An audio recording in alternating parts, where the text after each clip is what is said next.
अर्थात तो पायलट त्या सीटवर बसलेला आहे.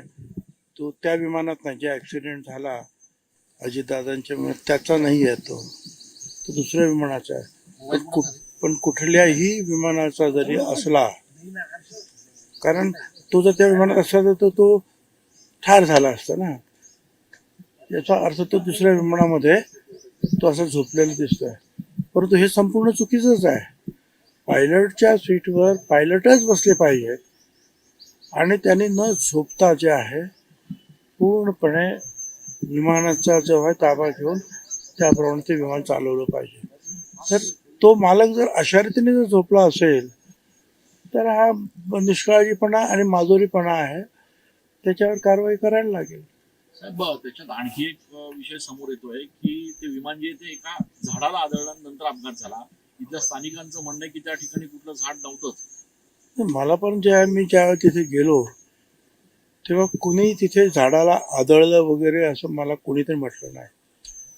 आणि तेवढंच नाही तर त्या विमानतळावर अजितदादांच्या स्वागतासाठी शेकडो लोक जमले होते, मीडियाचे लोक जमले होते. ते कुणीही असं म्हणत नाही की तिथे काही झाडाला आदळलं वगैरे. त्याच्यामुळे मला सुद्धा आश्चर्य वाटलं, कुठल्या झाडाला आदळलं. एकही मनुष्य तिथे असा भेटला नाही की तो बोलला की झाडाला आदळलं. कुणीतरी ते बघितलं असेल ना, मग कुठल्या ते झाडाचं नुकसान पण झालं असेल थोडंफार. तर ते अर्थात त्यांचं ते माहिती त्यांनी दिली त्याची पण चौकशी करायला पाहिजे. साहेब, जो सीसीटीव्ही त्यावेळेला समोर आला होता त्यावेळेला वरती हवेतच विमान फिरल्याचं हे बरोबर आहे.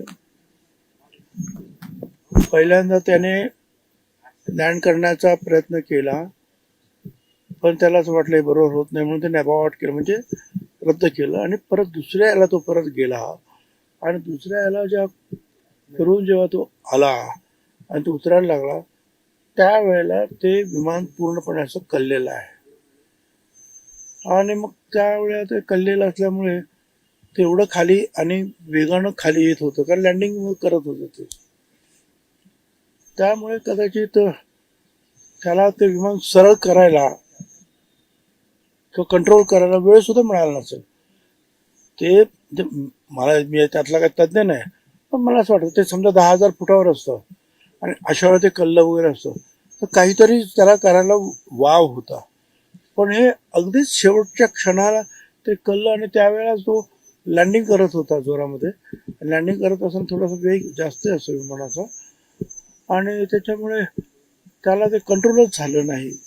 अर्थात ते सगळं जे आहे DGCAचे लोक जे आहे वगैरे वगैरे ते काय आणखीन काय सांगतात त्याची सुद्धा छानबीन तर होईलच. कोणी काय सांगतं झाडाला आदळलं आणि एकही माणूस जे आहे शेकडो हजारो लोकांमधला आतापर्यंत म्हणाला नाही तर तो झाडावर आदळलं.